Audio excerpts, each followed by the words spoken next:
Nadulas pa ako sa gana. Kailan? Lampas na isang buwan. Ano Tapos, nangyari? Paano ang tumama? Pag ganun po ako, pag Parang nakaltag yung puwet mong parang, oh, chup, Oo, ganun po. gano'n. Hindi ka nagpa-x-ray, ano, mataas ba yung hagdan? Yan, o kataas yung Dalawang hagdan? hakbang lang po. Dalawang hagdan? Dalawang hagdan. Tapos, pinabayaan ko po siya kasi ang sumakit na po dito. Tapos, ngayon po, itong bantang ulit, dito ko po sumakit eh. Hanggang dito po po. Kasama ba yan sa itukod mo? Hindi Pag ko po kasi sa matanda. lumbar, ito ha, pagka sa lumbar lang ang tumama sa inyo, hindi yan connected itong kamay. Sa cervical manggagaling ang ano nito eh. Pero pag yan, kasama na yan, ibang kaso yan, baka naipit niya sa higaan. Doon yan. Itong sakit sa ngayon, dito ko hindi na paano. Dito na po, hindi ko siya mataas. Ayan, ano yan? Sa pagtulog yan. Hmm.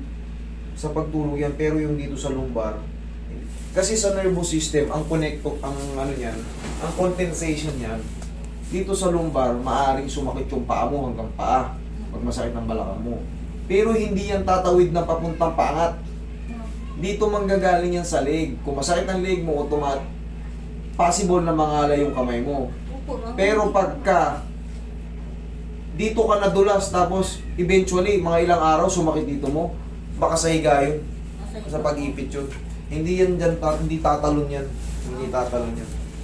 Ngayon, konti na lang yung sa puwet mo, yung nadulas. Dito naman ngayon ang pinakamasarap. Ito naman sa Kanina ang sakit nga kanina eh. lintikang kirot nito. Ito yung mga pasimula ng mga frozen. Yan, oh. Ay. Parang may tumutak ko siya. Hindi, ano yun? Yung impingement na tawag doon gumagano, no?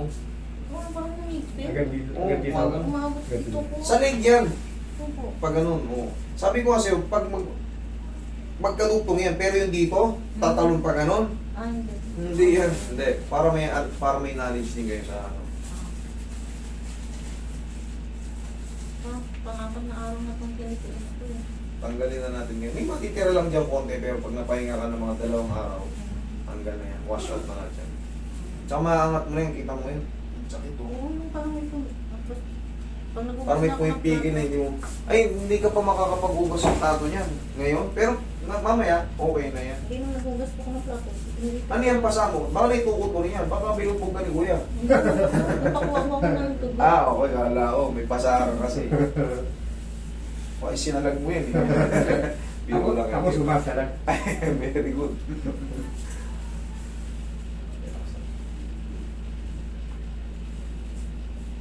Saglit lang yan.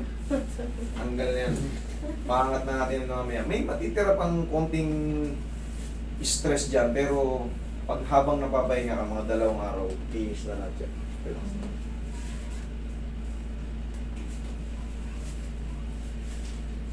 Damay na natin yung balakang mo. Meron pa yun, di ba? Yung pagkakastay. Di nga kang patagilid mo. Pag umupo po ako, ano, Nakandag yun. Baka tumama ka sa tulis ng hagdan, yung bato. hindi po sasali. Sahig. Nasanta ka sahig. Pag-iingat tayo sa ano kasi minsan umiidad na tayo, mas humihina yung puto natin, rumuupo.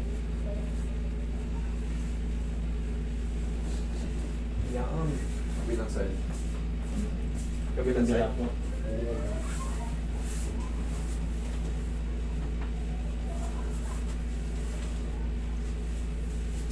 Si Kuya Egoy, panay ang pabuk ng misis niya, hindi na pupunta rito. Hindi. Sabi ko umakyat dito kasi, hindi, maganda kasi, Yung makakarate dito sa board. ko eh. Oo, tapa ka. Kasi pag doon sa bahay nila, wala. Lapit lang naman. Dapat talaga nakadapa. Yan o, maayos yung pagkakaano, para masalansa na.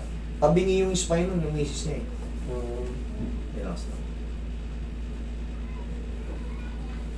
Dami. Hindi na tuloy yung lapit yung tubig. Naglaban pa kami.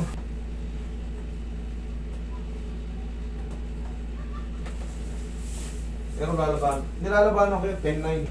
Paano, kung saan siya maalwan, kahit matagalan siya nakaganito, kasi, ang mahalaga, okay yung balakang niya, pero ito naman, 5 oras ka nakaganyan, naipit yan. Pagising mo sa umaga, ouch, yun na. Kaya hindi yan connected doon. Nangyayari lang, may iniiwasan siyang masakit sa balakang, kaya Gusto niya yung ganung posisyon na nakatagilid. Pero siyempre sa katagalan, pag naipit yan, tapos niligo mo ng umaga, tapos ka na. Kung meron pa, agad dito sumasakit sa kanya. Sabi ko nga sa'yo, sa leg ang connected niyan, hindi rito. Pag lumbar, sa Pababa. pababa yan. Pero pag dito sa ano, sa leg, pati dito.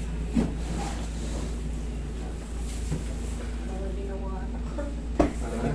Eh, unti-unti ka nang bumibilis. Taas pa yung balakang mo. Kaso lang.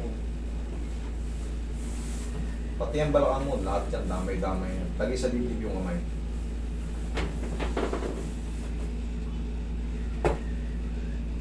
Yan, relax na ha.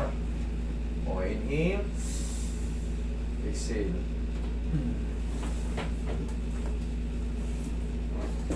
Diyan ka lang.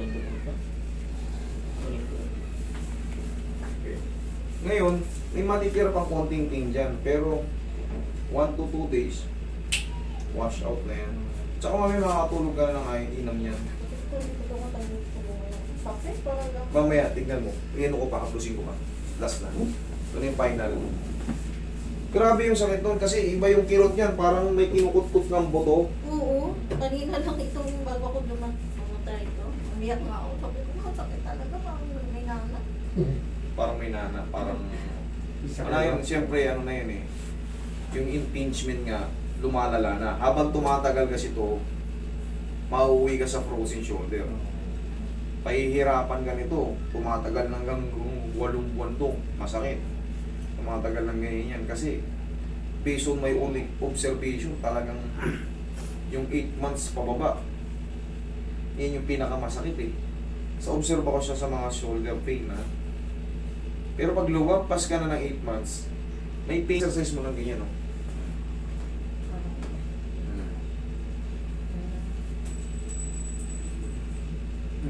O ngayon, mayangat na natin yan. Kanina, ayaw, di ba? O ngayon, abot mo na tenga mo. O. Okay? O, huwag ka lang maliligo today. Oo. Di ba hindi mo mahiga ng patagilid dyan? Humiga kang may patagilid. Tingnan mo, humiga kang patagilid. Higa kang Humiga patagilid. Higa kang patagilid. Tingnan mo, tingnan mo. Pag umiga ka gilid, masakit. Kaya, Eh, wala na. Wala na. Okay, thank you, syempre. Okay? O, sige, huwag lang kayo maligo today, ha? okay na. Oo.